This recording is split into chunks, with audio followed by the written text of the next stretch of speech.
ECET counselling ఇంకో 2 weeks లో start కాబోతుంది. ఈ వీడియో సేవ్ చేసి పెట్టుకో, చాలా హెల్ప్ అవుతుంది. కౌన్సిలింగ్ ప్రాసెస్ మొత్తం స్టెప్ బై స్టెప్ ఎక్స్ప్లెయిన్ చేస్తాను. ఎక్కడ స్కిప్ కొట్టకుండా చివరి వరకు చూడు, నీ డౌట్స్ అన్ని క్లారిఫై అయిపోతాయి. కౌన్సిలింగ్ అటెండ్ అయ్యే నీ ఫ్రెండ్స్ అందరికీ కూడా ఈ వీడియో షేర్ చేయండి. కౌన్సిలింగ్ ప్రాసెస్ లో first step candidate registration.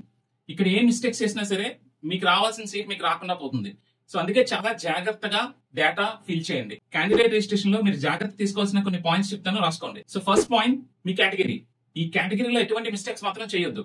Second point మీ లోకల్ స్టేటస్.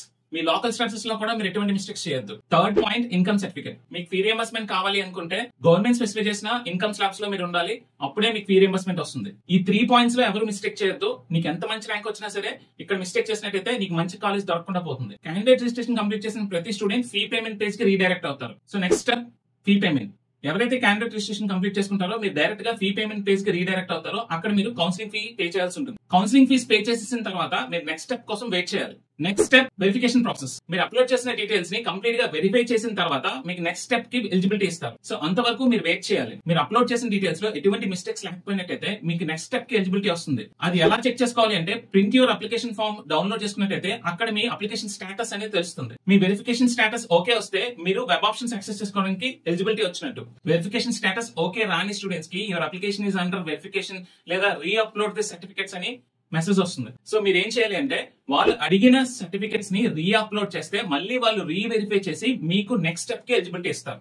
మీరు రీ అప్లోడ్ చేసిన తర్వాత కూడా మీ ఇష్యూ సాల్వ్ కాకపోతే మీరు డైరెక్ట్ గా హెల్ప్ లైన్ సెంటర్ కి వెళ్లి ఫిజికల్ వెరిఫికేషన్ చేసుకోండి. Next step web options exercising. మీరు వెబ్ ఆప్షన్స్ ని ఎక్సర్సైజ్ చేసుకోబోయే ముందు నో యువర్ అప్లికేషన్ స్టేటస్ లో మీ అప్లికేషన్ స్టేటస్ ని చెక్ చేసుకోండి.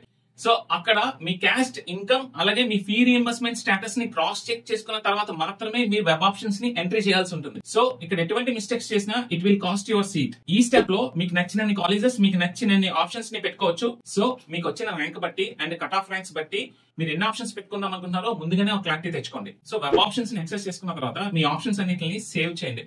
సో మీరు ఫ్రీజ్ చేయాల్సిన అవసరం లేదు. ఆటోమేటిక్ గా డెడ్ లైన్ తర్వాత అవి ఆటో ఫ్రీజ్ అయిపోతాయి. Next step final modification of your web options. మీరు ఆల్రెడీ యాక్సెస్ చేసుకున్న వెబ్ ఆప్షన్స్ ని ఫైనల్ గా మరొకసారి మోడిఫై చేయడానికి ఒక అవకాశం ఇస్తారు. ఆ డెడ్ లైన్ లోపు మీరు ఫైనల్ గా ఒకసారి మోడిఫై చేసుకోవచ్చు.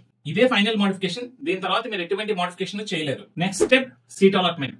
మీకు వచ్చిన ర్యాంక్ అనుగుణంగా అలాగే కేటగిరీ, లోకల్ స్టేటస్, మీరు ఇచ్చిన ప్రిఫరెన్సెస్ అనుగుణంగా మీకు ఒక కాలేజ్ లో సీట్ అయితే అలాట్ అవుతుంది. సో ఇక్కడతో సీట్ అలాట్మెంట్ ప్రాసెస్ కంప్లీట్ అయిపోయినట్టు. Next step online reporting. మీకు అలాట్ అయిన కాలేజ్ మీకు నచ్చినట్టయితే మీరు ఆన్లైన్ లోనే ఆ కాలేజ్ కి రిపోర్ట్ చేయాలి. రిపోర్ట్ చేశాక మీరు సీట్ అలాట్మెంట్ ఆర్డర్ డౌన్లోడ్ చేసుకోవాలి, అలాగే ఫిజికల్ రిపోర్టింగ్ ఆర్డర్ కూడా డౌన్లోడ్ చేసుకోవాలి. So next step physical reporting at college. So మీరు సీట్ అలాట్మెంట్ ఆర్డర్ అలాగే ఫిజికల్ రిపోర్టింగ్ ఆర్డర్ డౌన్లోడ్ చేసుకుని మీరు ఫిజికల్ గా డెడ్ లైన్ లోపు కాలేజ్ కి వెళ్లి ఫిజికల్ గా రిపోర్ట్ చేయాలి. డెడ్ లైన్ లోపు ఫిజికల్ గా ఆ కాలేజ్ కి వెళ్లి మీరు రిపోర్ట్ చేసిన తర్వాత మాత్రమే మీ సీట్ అనేది ఆ కాలేజ్ లో కన్ఫర్మ్ అవుతుంది. అలాట్ అయిన కాలేజ్ నచ్చిన వాళ్ళు మీరు ఆ కాలేజ్ రిపోర్ట్ చేయడం ఇష్టం లేకపోతే మీరు డెడ్ లైన్ లోపు మీరు ఆన్లైన్ రిపోర్టింగ్ చేయకపోతే ఆటోమేటిక్ గా మీకు సీట్ అనేది క్యాన్సిల్ అవుతుంది. మీరు సెకండ్ కౌన్సిలింగ్ వెళ్లాల్సి ఉంటుంది. సో ఇక్కడతో మీ ఫస్ట్ ఫేజ్ కౌన్సిలింగ్ అనేది పూర్తిగా కంప్లీట్ అవుతుంది. అప్కమింగ్ వీడియోస్ లో ఈ కంప్లీట్ కౌన్సిలింగ్ ప్రాసెస్ సంబంధించి డీటెయిల్ వీడియోస్ నేను చేస్తాను. సో మిస్ కాకుండా ఉండాలంటే మా ఛానల్ ఫాలో చేయండి. ఈ వీడియో మీకు నచ్చినట్టయితే మీ ఫ్రెండ్స్ తో షేర్ చేయండి.